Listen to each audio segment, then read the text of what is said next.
So for the viewers and everybody out there, or me too, could you explain the way that it works? How does Yeah. it work? What is the technology behind it?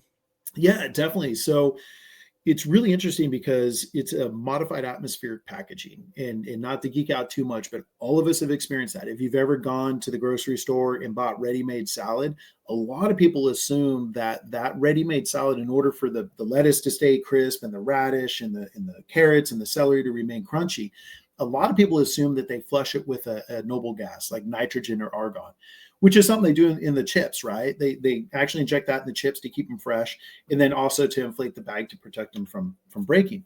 Okay. So that's something that doesn't have a noble gas. It's actually just a modified atmospheric package. So we took that and said, okay, what if we engineered this for this plant? Because the big difference between, I'll pick on lettuce.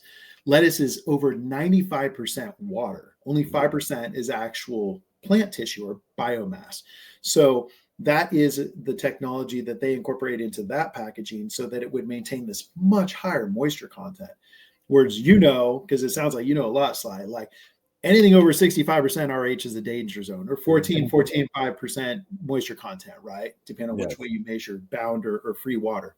So that was the trick for us, was like we had to re-engineer it. It took a lot of time and money to be able to balance this more so 58 to 62, which is pretty ideal. And I'll tell you, I keep hygrometers in my bag. Like I don't know, as a home grower, I always use our 1/4 pound bags. These are like a perfect size.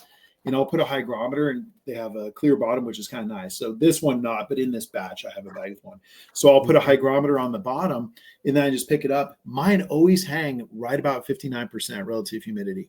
And I'm keeping it at cellar temperature. It's what we recommend is, that 60 to 70 degrees. So if you have a dark closet, you don't have to worry about, to your point, it doesn't matter if it's a damp or high moisture closet, because that's part of the beauty too, is it balances that moisture, but it passively pushes it out, but doesn't necessarily actively pull it in. So that's why they love us in Thailand and Jamaica and Hawaii, where they're constantly battling with this high humidity, man.